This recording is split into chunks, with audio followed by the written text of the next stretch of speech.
Now these two guys do this every day, so they'll get through this really quickly.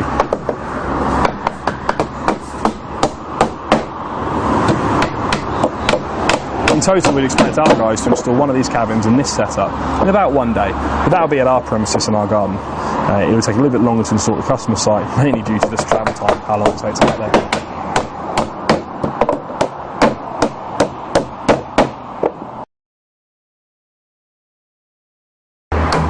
Now, to make installation easy for ourselves, we normally stack as many roof boards up as we can on the roof as we're going, so they're just to hand. You nail in using the nails provided.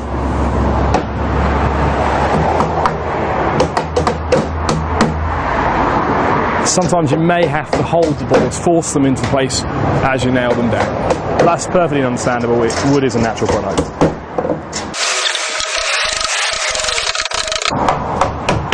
As you can see, the very last roof board will not quite line up with the back of the purlin.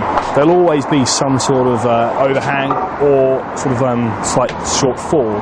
But that's okay, because what we're going to do is we're going to cut down one of the full boards to make up that small little strip. Take a length of roof board and with a pencil mark where it crosses the two purlins. Then use another length of roof board as a ruler to draw a line along which you'll then have to cut. Then simply use a handsaw to cut your roof log in half and make the required board to finish off the roof. Identify your roof edge board and then between two of you hold it in place and screw down through the roof boards with the screws provided. You may occasionally find that there's a small amount of excess hanging off, not in this case you've got just the right length, and if there is, just simply take it off with a handsaw. If you've chosen our roof shingles option, for any of our cabins underneath 2.5 metres high, you'll see that we provided a roof membrane. This is just for extra peace of mind that your cabin will be weatherproof.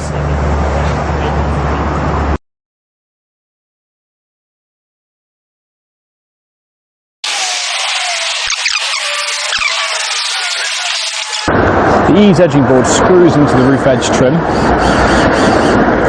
As you can see, you put that flap of roof membrane tucked underneath it.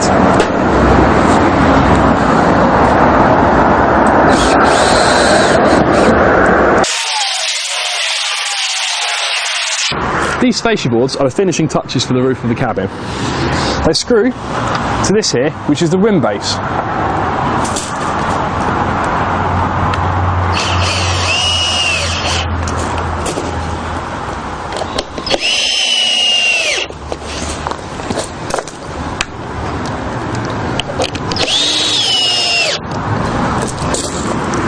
And we'll show you where this goes in just a moment. Now, the optional extra roofing shingle that we provide comes in strips of 3, and that's to give it an attractive finish. It's thick, durable and hard wearing. Now, the first row that you lay down, you'll actually lay it the wrong way around, and it'll become clear why in a minute. You need to lay it with about 20mm hanging off the edge. One of the things that we found over the years, one of the shortcuts to save time, is to use one of the wind brace timbers. They're in your pack, they're about 20mm, not quite exactly, but by using that same piece of timber all the way along, it means that you've got the same distance overhang all the way along. The rest of the roof would all line up much, much easier. Nailing through the middle strip always.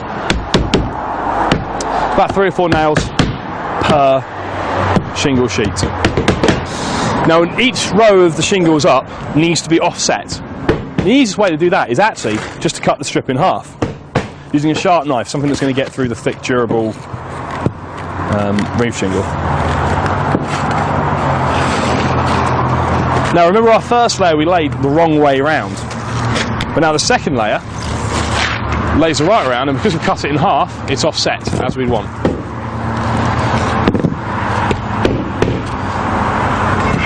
Once again, you nail through the middle strip.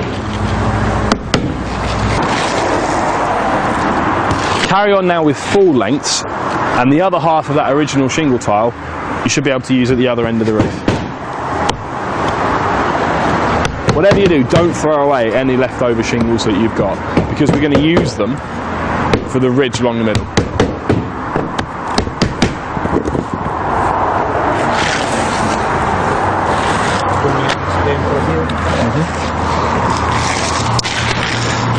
Now this is the first row that we're doing, which is higher up than the rest of them. So you line up so the middle strip is just overlapping the top of the first strip. Then when you nail through the middle strip, you're going to be nailing through both this right line of shingles and the line of shingles below. And you see now, because the first row was not cut, was the wrong around, second row was cut, was makes it offset, and therefore the third row, you see now we're getting the tiled effect.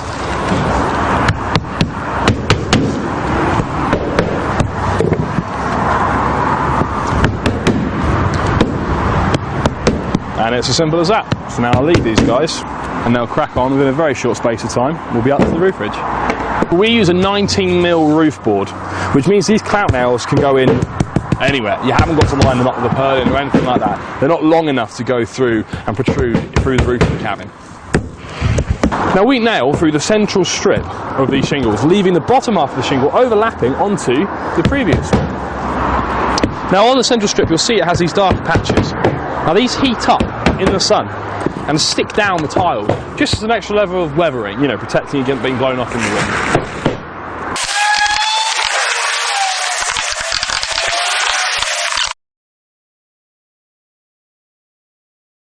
To make the shingles for the roof ridge, you can take a whole row of shingles and cut them into these sort of triangle shapes, just like so.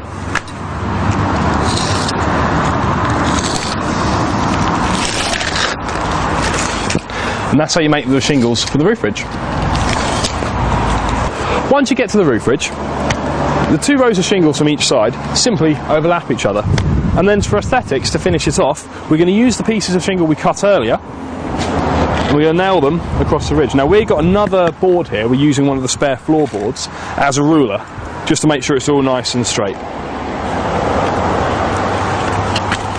Now once they're in, Tim is then going to show you where they're nailed through.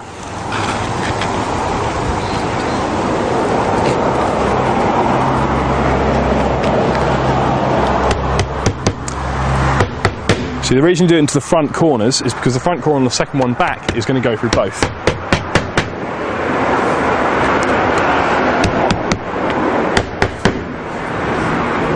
This is pretty much the only place you're going to find these clout nails are visible, and don't worry, not even tall people like me can see it. Not from down there. Once you finish shingling your roof, take a sharp blade, like a Stanley knife, and just cut any of the excess shingle or membrane. It doesn't have to be a neat line, because you're about to cover it. Take your fascia board, which has already been attached to the windbrace, and line it up. You're lining it up so the edge of the fascia board lines up with the middle of this middle purlin. Once it's in place, we're then going to screw it into the purlin through the front of the fascia board, as you see here.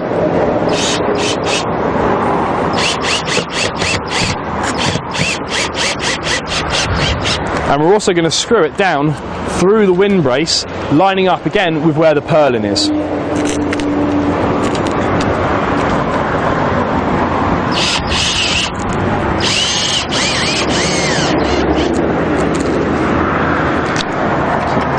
Actually, one down through the windbrace. And again, do that on all four of the edges. And so that's how easy it is to construct a Dunster House log cabin. I'd like to thank my colleagues here for putting it up for us. And finally, the finishing touch.